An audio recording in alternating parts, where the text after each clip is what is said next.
بسم اللہ الرحمن الرحیم وبہ نستعین اما بعد اعوذ باللہ من الشیطان الرجیم بسم اللہ الرحمن الرحیم یا ایہا الذین آمنوا کتب علیکم الصیام کما کتب علی الذین من قبلکم لعلکم تتقون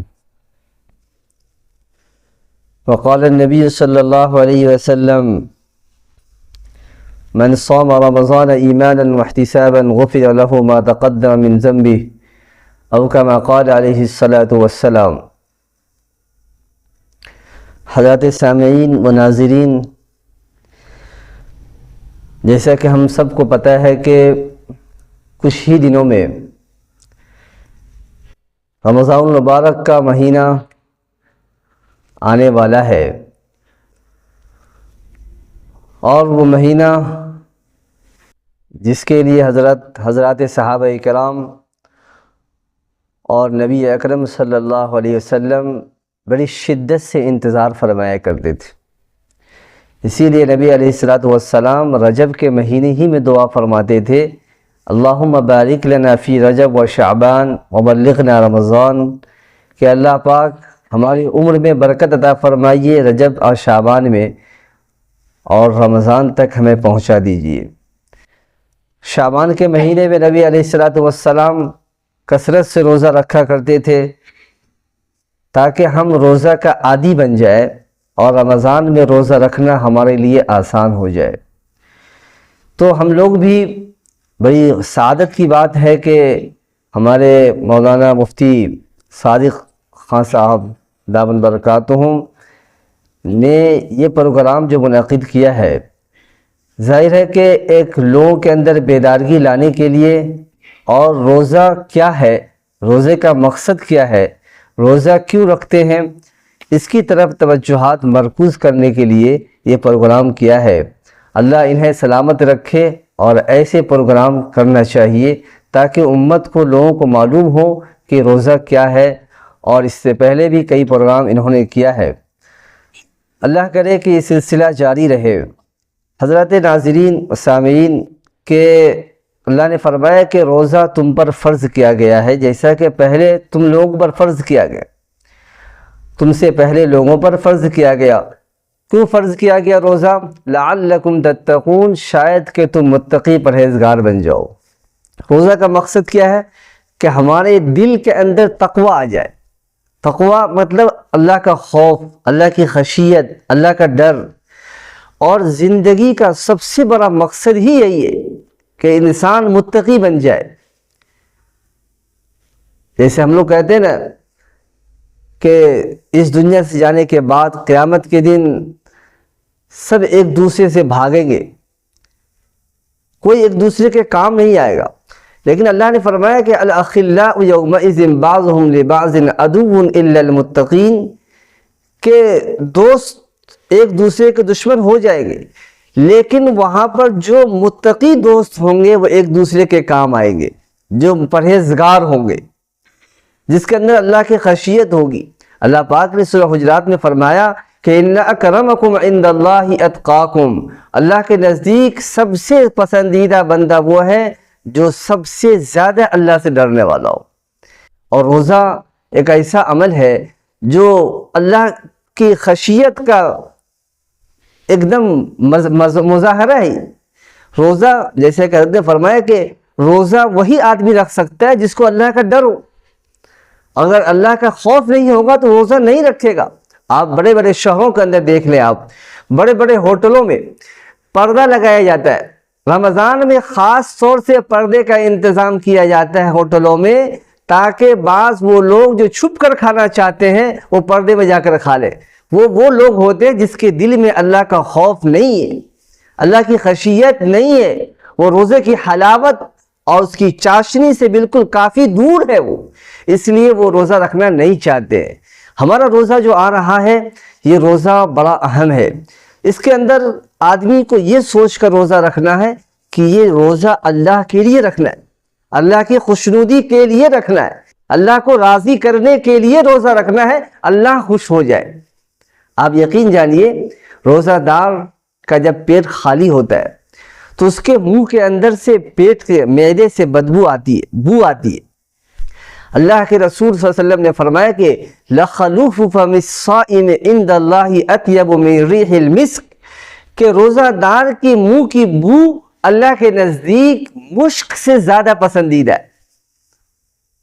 کتنی بڑی بات ہے کہ روزہ دار کی منہ کی بدبو، بو جو آتی ہے، جو ایک دوسرے کو آدمی کو ناگوار لگتا ہے، لیکن اللہ کے نزدیک وہ بہت محبوب ہے کہ اس نے اللہ کے لیے روزہ رکھا، اللہ کے نزدیک اس کی بو جو آتی ہے معدے سے اللہ کے نزدیک بہت پسندیدہ ہے۔ تو روزہ رکھ کر بھوک لگنا، پھر اس کو برداشت کرنا، اس پر صبر کرنا، یہ بہت بڑی بات ہے۔ دوسری طرف ہم آپ کو ایک طرف اور لے چلیں، معاشرے کی طرف۔ روزہ کی حالت میں انسان جتنا زیادہ ہو سکے اپنے نفس پر، اپنے دماغ پر، اپنے زبان پر کنٹرول رکھے۔ روزہ کی حالت میں کسی سے بد زبانی نہیں کرنی ہے، کسی کو گالی نہیں دینا ہے۔ نبی علیہ السلام نے فرمایا کہ اگر روزے کی حالت میں تمہیں کوئی گالی دے یا برا بھلا کہے تو اسے کہہ دو انی صائم، میں روزہ دار ہوں، مجھے گالی مت دو، میں روزہ دار ہوں۔ مجھے منہ سے اگر کچھ نکل جائے تو ظاہر ہے کہ میرا روزہ میں کے اندر کراہت آ جائے گی۔ اس لیے روزے کی حالت میں جہاں تک ہو سکے کم بولے اور کثرت سے تلاوت کریں۔ آپ یقین جانیے جتنا تلاوت کریں گے آپ، ایسا محسوس ہوگا روزے کی حالت میں کہ ہمیں غذا مل رہی ہے، کیونکہ روزہ اللہ کے لیے ہے، اور اللہ کا کلام جب پڑھے گا انسان تو اس کی حلاوت اور اس کی مٹھاس اور اس کی تاثیر دل کے اندر، پیٹ کے اندر، جسم پر سماتا ہے، اور جس کی وجہ سے روزہ دار محسوس کرتا ہے کہ ہمیں تو بھوک اور پیاس کا کچھ پتہ ہی نہیں۔ اس لیے روزہ رکھنے سے پہلے جو نیت بتلایا گیا، سحری کے وقت وہ نیت کرے آدمی، اور پھر یاد رکھیں اللہ کے رسول صلی اللہ علیہ وسلم نے فرمایا کہ روزہ دار کو دو خوشیاں ملتی ہیں، دو خوشیاں۔ ایک تو افطاری، جیسے ہی اللہ اکبر مؤذن کہتے ہیں تو اس وقت بڑی خوشی ہوتی ہے کہ اب تو کھانے کا وقت شروع ہو گیا، ایک خوشی وہ ہے۔ اور ایک خوشی اس وقت ملے گی روزہ دار کو جب وہ اللہ سے ملاقات کریں گے۔ حدیث میں آتا ہے کہ الصوم لی وانا اجزی بہ یا وانا اجزی بہ۔ حدیث میں آتا ہے کہ اللہ پاک نے فرمایا کہ حدیث قدسی کہ روزہ میرے لیے، روزہ بندہ نے میرے لیے رکھا ہے اور میں ہی روزہ کا بدلہ دوں گا۔ علماء نے لکھا، محدثین نے، بڑے بڑے مورخین لکھتے ہیں کہ روزہ ایک ایسا عمل ہے جس کا ثواب، جس کا بدلہ اللہ پاک ڈائریکٹ دیں گے، کوئی درمیان میں کوئی فاصلہ نہیں ہوگا۔ اور عبادات ہیں، اس کے ثواب اجر جو ہے اللہ پاک فرشتوں کے ذریعے سے دلوائیں گے، لیکن روزہ کا بدلہ اور صلہ اللہ پاک ڈائریکٹ اپنے بندوں کو عطا فرمائیں گے۔ اس لیے بعض لوگوں نے لکھا کہ روزہ، جب میں نے حدیث پیش کی وانا اجزی بہ، بعض لوگوں نے ترجمہ کیا کہ روزہ کا بدلہ میں خود ہی ہوں، یعنی اللہ پاک کہتے ہیں کہ میں خود ہی روزہ کا بدلہ ہوں۔ اتنا مبارک عمل ہے، تو اس عمل کو آدمی جتنا اخلاص کے ساتھ، جتنا خلوص اور محبت کے ساتھ رکھے گا، اللہ کے خوشنودی کے لیے رکھے گا، تو ظاہر ہے کہ اس کا صلہ اور اجر اس دنیا میں بھی ملے گا اور آخرت میں تو ملنا ہی ہے۔ بعض عبادات ایسے ہیں جس کے اندر انسان کا جسم بھی مشغول ہوتا ہے، بعض عبادات وہ ہیں جس میں جسم اور مال دونوں خرچ، جیسے حج ہے، لیکن نماز اور روزہ یہ بدنی عبادت ہے، اور یہ عبادت اللہ کے نزدیک بہت ہی بابرکت ہے۔ اس لیے انسان اس بات کی کوشش کرے کہ اپنے روزے کو بامقصد بنائے، جتنا زیادہ متقی بننے کی کوشش کر سکتا ہے آدمی کرے۔ اللہ کے سامنے تہجد پڑھے، روزہ دار آدمی سحری کھا کر تہجد کی نماز کی پابندی کرے، نوافل کی پابندی کرے۔ اللہ کے رسول نے فرمایا کہ نوافل کی پابندی کرنے والا، یعنی نفل کا ثواب فرائض کے برابر، اور جو ایک فرض پڑھتا ہے اس کو 70 فرائض کے ثواب ملتا ہے۔ تو اتنا مبارک عمل کو ہم لوگ اگر ہلکے میں لے لیں، اگر اس کی کوئی اہمیت اگر نہ سوچیں یا نہ سمجھیں، تو یہ ہماری کم عقلی اور ناسمجھی۔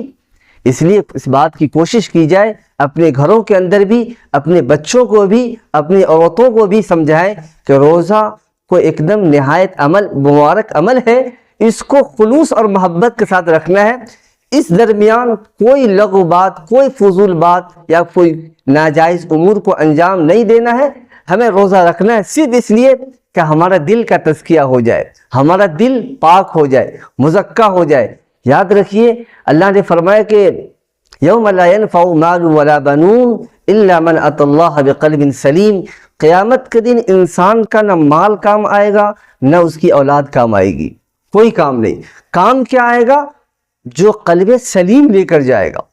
قلب سلیم کس دل کو کہتے ہیں؟ صاف ستھرا مزکہ مصفہ دل، جو ایک دم چمکتا ہوا دل ہو، وہ دل کام آئے گا۔ اور اس دل کو صاف کرنے کا مہینہ اگر دیکھی جائے تو وہ رمضان المبارک کا مہینہ ہے۔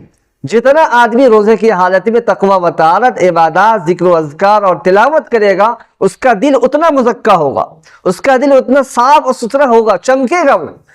اس لیے اس بات کی کوشش کرے آدمی کہ اپنے دل پر محنت کرے۔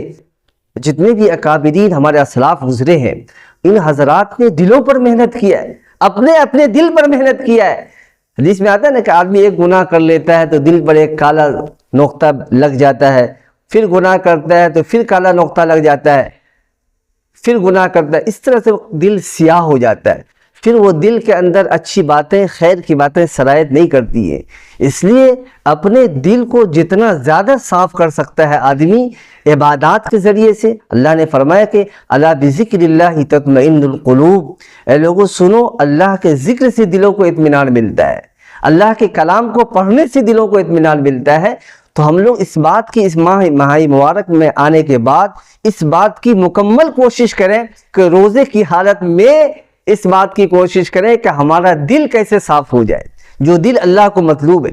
آپ یقین مانیے اللہ نے فرمایا کہ ما جعل اللہ لرجل من قلبین فی جوفی، اللہ نے کسی انسان کے پیٹ میں دو دل نہیں بنایا بلکہ ایک دل بنایا، اور وہ ایک دل اس لیے بنایا کہ ہمارا معبود برحق بھی ایک ہے، ہمارا مالک ایک ہے، ہمارا خالق ایک ہے، ہمارا رازق ایک ہے، ہمارا رب ایک ہی ہے۔ اس لیے وہ چاہتے، اللہ چاہتے ہیں کہ اس دل کے اندر صرف میری محبت ہو، میری خشیت آ جائے، میرا خوف آ جائے، میری محبت آ جائے۔ تو اس دل پر ہم محنت کریں گے روزہ کی حالت میں تو انشاءاللہ ہمارا دل مزکہ اور مصفہ ہو جائے گا، تقوی و طہارت والی صفات ہمارے اندر آ جائیں گی۔ تو امید ہے کہ اس دنیا میں بھی کامیابی ملے گی اور آخرت میں کامیابی تو ملنی یقینی ہے۔ اللہ سے دعا ہے کہ جو بھی باتیں کہی گئی ہیں اللہ کہنے سے زیادہ عمل کی توفیق عطا فرمائے۔ وآخر دعوانا الحمدللہ رب العالمین۔